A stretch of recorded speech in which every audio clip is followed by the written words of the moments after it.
morning! Morning! Ayan. First of all, I'd like to welcome everybody for our Alliance Success Achievement Program. Before anything else, can we welcome those who are first-timers to attend this kind of seminar? Pwede pong pakitaas yung mga kamay nila. Palakpakan naman natin yung mga importante yan kasi unang-una, for your development in this business, dapat matuto muna. Pero preferably, before you even attend our ASAP tonight, preferably naka-attend na kayo ng OPP with the product demo and also the NDO bago ma-attend, before you can attend the ASAP or Alliance Success Achievement Program. ASAP is divided into two parts. We have the part 1 and we have the part 2. So each seminar, of course, serve their different purposes. Kaya importante, pag nagsisimula kayo, alam nyo kung ano yung seminar na dapat na ina-attend natin. So katulad ng binanggit ko, dapat naka-attend na tayo, ganito yung pagkaka-arrange niya.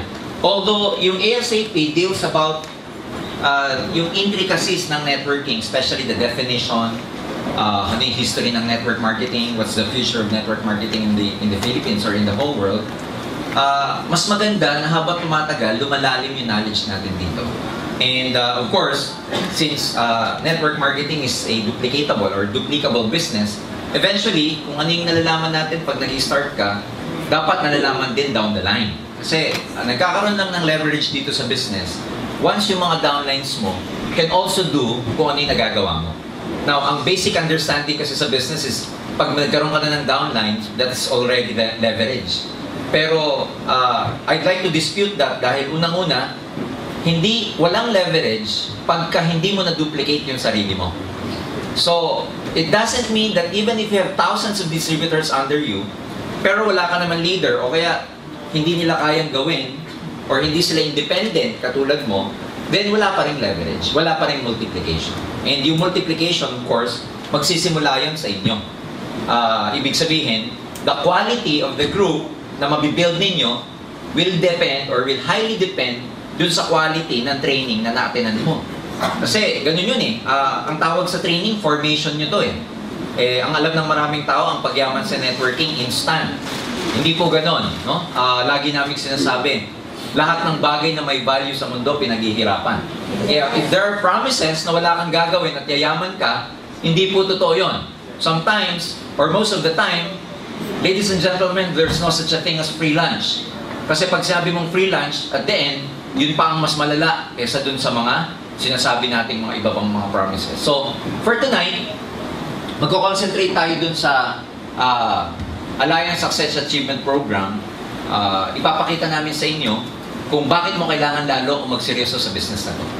I'm sure yung iba dito nagdadalawang isip pa, baka hindi pa nagpe-paying.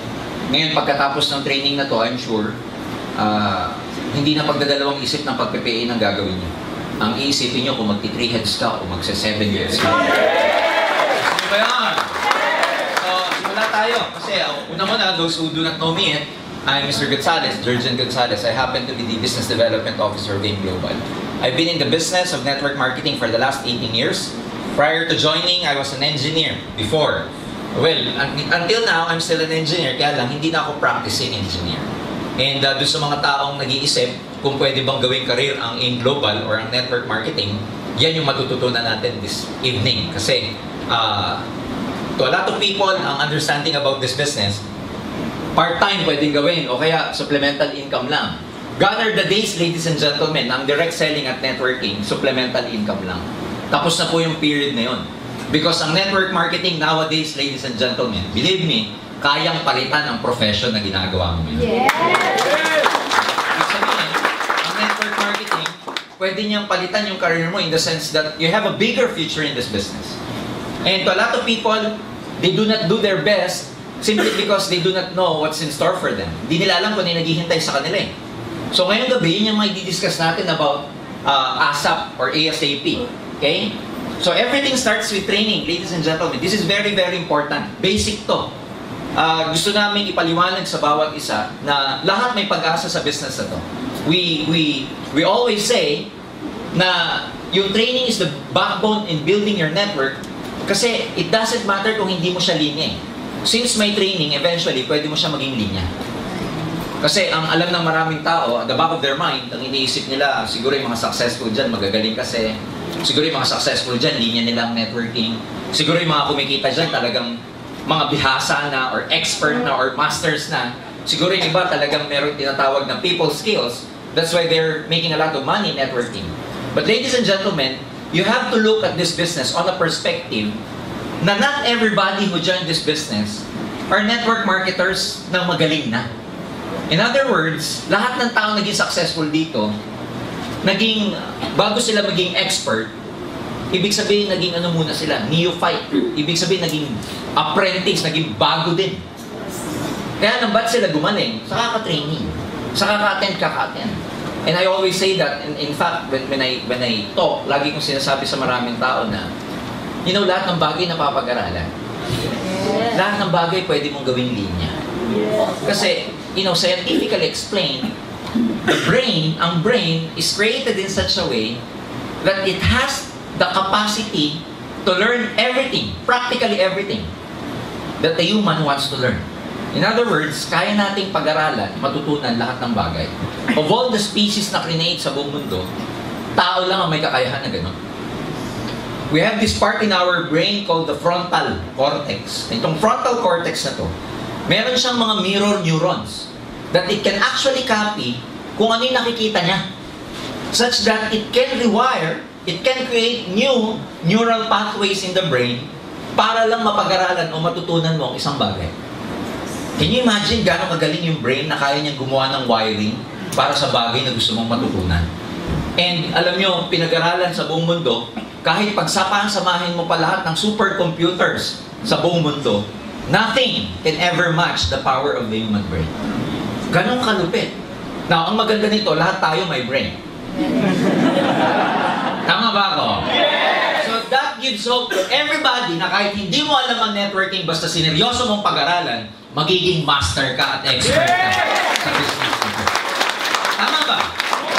Kasi that explains why, pagka meron ka palang gustong matutunan, let's say you want to play the piano, you want to learn how to play the piano. Eventually, when you learn, marunong ka na, tapos after some time, let's say you're not playing piano anymore, that explains why, pagka after several years, pag hinawakan mo yung piano, marunong ka pa din.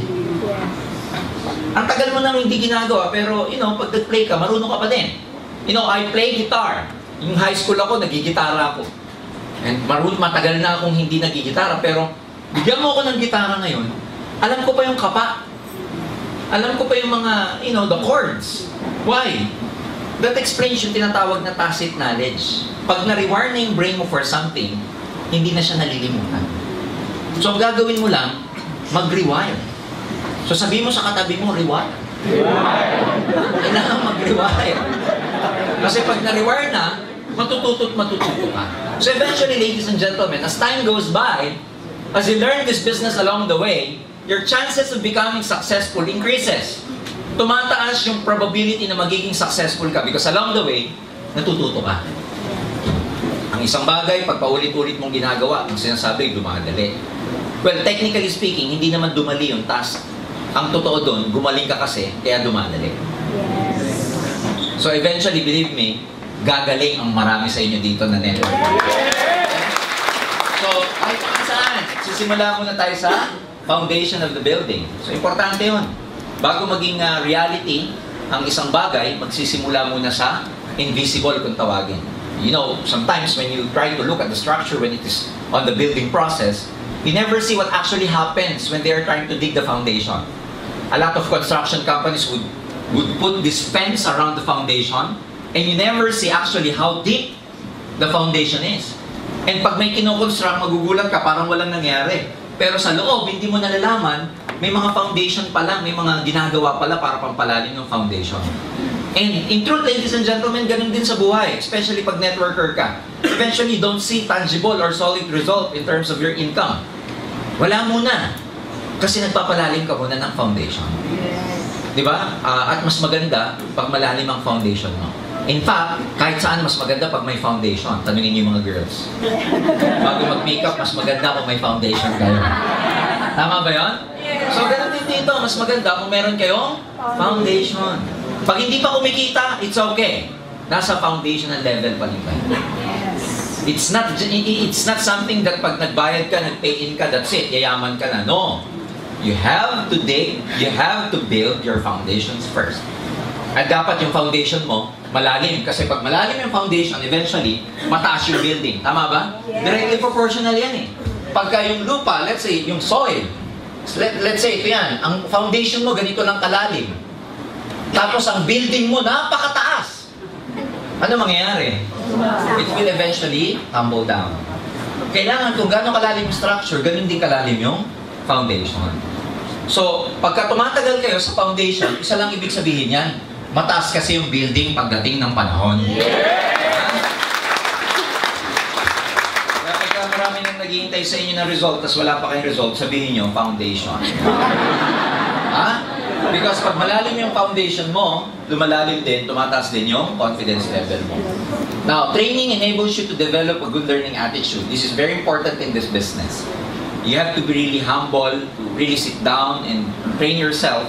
And repetition is the mother of learning. So eventually, you have to really attend. Kahit na ilang beses na kayong nakaka-attend, a-attendan mo pa rin siya. Importante yun. Now, attitude is more important than skills. This is very important also. To develop the right attitude in this business. Kasi there are so many things in terms of our programming. There are so many things in our mind. There are so many things or there are so many programs installed, okay, in our mind that are no longer, that doesn't serve us anymore. Ang dami nating mga maling mga akala sa buhay. Ang daming mga maling philosophy. Importante yung pag-attend ng training kasi dito natin natututunan yung mga tinatawag na success formula, yung mga tinatawag na success principles, yung mga success philosophies. And pag in-apply mo itong mga philosophies na to, ito yung mga magiging guiding principles mo to become successful. Our basic or our most fundamental formula for success is this. Okay? Mindset, your mindset, plus skill set, plus action, equals success. So there are three things you have to consider to become successful. Your mindset, the skill set, and applying what you've learned for taking action to become successful. Mindset, ano ba itong mindset? Nandyan yung attitude mo. Mindset, nandyan yung mga programs mo. Mindset, nandito yung mga philosophies mo. Mindset, nandito yung mga matagal mo nang natutunan. And believe me, for all we know, ladies and gentlemen, and for the last 18 years that I've been involved in this industry, isa lang ang natutunan ko. Maraming tao kung ano yung buhay nila, sila rin ang nag-create. Ulitin ko kung ano yung buhay natin, we are the creators of our own lives. Kaya kung hindi ka masaya ngayon, ikaw nag-create niyan. Kung hindi ka healthy ngayon, ikaw din nag-create niyan. Kung hindi ka masaya sa relationship mo, ikaw din nag-create niyan. The sad news is, kung wala kang pera, ikaw din nag-create niyan. The good news is, pag mayaman ka, ikaw din ang nag-create niyan. So, ibig sabihin, hindi kung ano yung buhay mo ngayon, hindi mo na mababago. That's the positive side of it. Hindi kung ano yung itsura ng yung sitwasyon mo ngayon, hindi mo na mababago. Kaya mong baguhin yan, number one, kung magbabago ka ng mindset. Because a lot of people, dito nagkakamali, o hindi nila kasalanan to. Believe me, what we have learned over the past few years in our lives, na-acquire lang natin yan, hindi natin sariling knowledge. In fact, ang kasabihan nga, kung ano yung alam mo ngayon, how you behave, or your attitudes, kung ano man yan, influence yan ng environment mo. And sometimes, pag bata ka, hindi ka naman makakapili kung ano environment mo eh. Ang wisdom ng totoong tao, di ba? Sabi nga nila, ang intelligent na tao, yung may capacity ka, na-entertain ang lahat ng thoughts, pero hindi kailangan i-accept mo. Yes. Now, nung bata ka, wala ka ng ganung klaseng intelligence. You just need, you entertain a lot of thoughts, and at the same time, you accept a lot of thoughts. And marami doon, sa mga thoughts na yon, mali ang program. Kaya ang tawag natin dyan, marami sa mindset natin, na-corrupt na. Kumbaga sa computer, yung file, na-corrupt. Punong-puno ng virus. Ito mga virus na to nagko-corrupt sa mindset. Ano yung mga yun? Wala kang tiwala sa sarili mo, you don't believe in yourself, virus yan. Yung lagi mo sinasabi sa sarili mo, hindi ko kaya, virus yan. Yung sinabi mo sa sarili mo na pinanganak akong mahirap, mamamatay na akong mahirap, virus yan. Yung narinig mo na, money is scarce. So a lot of people, lumaki na ang tingin nila sa pera, mahirap kitain. So a lot of people na nakikita nila ang pera scarce, hindi abundant, virus yun. Yung mga self-limiting belief. Self-limiting belief are the beliefs we place upon ourselves na tayo lang naglagay.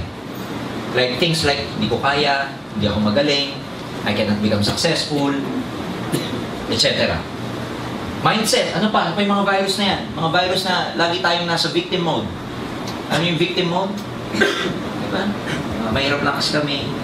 Hindi ako nagpag-aral sa magandang eskwelahan. Galing lang ako sa lumang paaralan sa mababang bayan. Luma na, mababa pa. You know what I'm saying? Madami. Yung narinig natin nung bata tayo na, anak, huwag ka na mag-ambisyon, mahirap lang tayo. Kaya masyadong, hindi tayo masyadong yung mga pangarap natin. Marami yan. But, what I'm saying is this. If you attend more trainings, I'm very happy to tell you that lahat ng mga programs natin na mali sa kaka-attend mo ng training, magbabago yan dito sa business natin. Okay? Kasi, yung sinabi ko, marami tayong maling mindset na. So, your attitude is more important than skills. Kaya sa kaka-attend ng mga training, madidevelop mo yung mga right attitude to become successful. The question is, are you ready to become successful? Yes! Because most people would want to become rich, would want to become wealthy, pero hindi sila handa. Paano hindi handa? Katulad ng sinabi ko, they never prepare, hindi umate ng training. Can you imagine a soldier going to a battle na walang pinagdaan ng training? Malamang makarinig ng putok ng granada yan, umihina sa salawan niya. Tama ba? Now, can you imagine going out there, talking to your prospects, presenting this business to your friends, and you're not equipped? Now, you blame the business, ang hirap naman mag-networking, ang hirap mag-aim global, when in fact, the truth is, you're never actually prepared. Minsan, ang dami mong rejection, i-blame natin sa networking, ang hirap talaga. Pero ang question doon, prepared ka ba talaga kasi bago ka lumabas? Now, ang sabi nila, luck in real life is not real. Luck is when preparation meets opportunity. You become lucky when you are prepared and you have the right opportunity. Now, the opportunity, hindi na question yon. Kasi maganda talagang aim global eh. So, ang challenge dito, are you prepared? Or are you preparing yourself for success? Yun eh, kaya ka nag-invest ng time dito, kaya ka babalik ng babalik. Na kahit hindi ka pa kumikita, okay lang kasi prepare mo yung sarili mo eh. Yes. Nasa una, okay lang hindi kumita, okay lang pagtawanan, hindi ka pa magaling eh. Mas nakakapagtaka naman yung marami nang naniwala sa'yo na hindi ka pa magaling. Alam mo yun? Yung hindi pa kapani-paniwala yung sinasabi mo, ang dami nang naniniwala. Mas nakakapagtaka yun. Mas maganda yung alam mo na hindi ka pa magaling, dahil nagpe-prepare ka pa lang, yung batting average mo, mababa pa. Pero eventually, ladies and gentlemen, what you lack in skills, eventually, because you have the right attitude, darating ang panahon, may enhance mo rin yung craftsmanship mo. Darating ang panahon, yung confidence level mo is so high already that you can actually face anyone, kahit sino prospects. Kumakapal na yung mukha mo, lumalakas sa loob mo, dumadaldal ka na. Nakikita mo yung bibig mo, nagsasalita na mag-isa. Tinitingnan mo siya ganyan. Teka muna, ba't ang daldal ko na?